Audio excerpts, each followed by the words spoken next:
Hello fellows, we come again with some exciting news. We'll cover all the news piece by piece. Starting with the Lantern, you might remember that in the last SuoerVerse news episode, we talked about how Josh Brolin was being considered for the role of Hal Jordan in James Gunn's DCU Lantern show. But now, word is that Josh has rejected this role. Seems like he had a chat with Ryan Reynolds. But this week, Sony Pictures launched their PS5 Pro, which is just $699. After this, Denis Villeneuve, the director of Dune 1 and Dune 2, who had earlier said he would make another movie before Dune 3, now says, "No, I will make Dune 3, I have it and I'm thinking about it." Now he says that the script for Dune 3 is almost complete, and it will be his last movie in the Dune universe. But don't worry, because he's set things up so that if any director wants to come and make movies about the story ahead, they can do so without any spoilers. They have the freedom to continue. Then, if you were waiting for Beyond the Spider-Verse, keep waiting because it's recently come to light that all the work done on it has been scrapped. They're starting afresh. But then, this movie's music director said that people start talking nonsense on the internet. There's nothing like that. While winding down, the movie's director, Chris Miller, also said that nothing has been scrapped. In fact, the reels are coming along nicely. Moving on, Elizabeth Olsen, aka Wanda or Scarlet Witch, said that she could return to the MCU if someone figures out a good way to utilize her. She felt like she wasn't being used properly for a while, so if someone can find the right way to bring her back, she's all in. I have a few ideas on how to use her, but saying them here might put my life in danger. Now, don't worry, Jared Leto has been cast, but he won't ruin this one. He's busy messing up something else. I'm talking about the live-action He-Man and the Masters of the Universe movie. He's being cast as Skeletor. Do you know the villain from all those memes? I'll be back with disturbing facts. Yep, that's Skeletor. As for Constantine 2 with Keanu Reeves, you'll have to wait a bit longer. But here's the good news, the script is done, and the movie will be R-rated. And guess what? The director will once again be Francis Lawrence, the same legend who made the first movie. So get ready. Then someone asked Chris Hemsworth why Thor was crying in Deadpool and Wolverine. He said he doesn't know either, and maybe we'll find out in the Marvel universe later. Honestly, no one ever really knows what's happening in Marvel, not even the people making it. Yeah, really. I was curious if you knew that was happening, what you think of that kind of stuff when they connected. I didn't even, am you know I in there? They had Dark World footage on the screen, they switched Loki. An exciting update came from Matt Reeves regarding the Penguin series. It takes place just a week after the events of the Batman and the story runs for a few days. A week or two after the Penguin, events of the Batman 2 will begin. The Batman was set around November, means the sequel could arrive around Christmas or New Year's. Imagine Gotham covered in snow. It'll be a stunning, cold, and chilling setting. Next up, Stephen Amell, who played Green Arrow, recently responded to the joke made about Green Arrow in Peacemaker Season 1. He said he didn't appreciate the joke at all. Fair enough, respect comes first.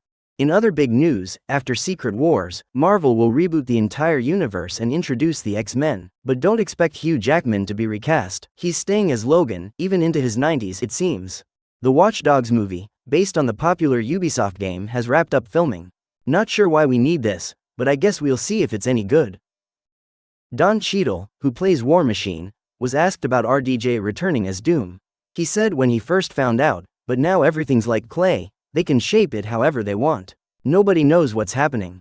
Lastly, Millie Alcock, who played young Rhaenyra in House of the Dragon, is now growing up and becoming Supergirl in James Gunn's DCU. She'll star in Supergirl, Woman of Tomorrow. Recently, she posted a picture showing her long, newly colored hair, which resembles Supergirl, making people wonder if the shooting has started or is about to begin. And finally, your friendly neighborhood Spider-Man is coming back in an animated series from Marvel, but it won't be canon to the MCU. The first look has been released, and it's based on Amazing Fantasy. Then this week, a rumor started spreading about GTA 6 possibly not being released in 2025, which is why the second trailer hasn't dropped yet. To give you some context, this is the longest gap we've seen. It's been about 9-10 months since the first teaser was released, and Rockstar has never taken this long to drop a second trailer. This led to speculation that GTA 6 might not make it for a 2025 release, with insiders saying the game isn't on track and is facing many issues. So, there was talk about pushing it to 2026. But then, insiders from GTA 6 came out and said all of these rumors were false. They confirmed that GTA 6 is still on track for a 2025 release, dismissing all the speculation. Moving on, someone asked Andrew Garfield if he would return to the role of Spider-Man. He said, "Look, there are always stories with that character, there are many stories that can be told. It's endless. I'm not saying they should be done, but they can be." Then, there's a rumor, though there's no concrete information, that Marvel Studios wants Hugh Jackman's Wolverine and Tobey Maguire's Spider-Man to interact with each other in a secret universe. Man, just thinking about this makes me excited. Now, let's get to the main topic, Spider-Man 4 starring Tom Holland. This week, we got some interesting updates about it. First off, the movie has found its director.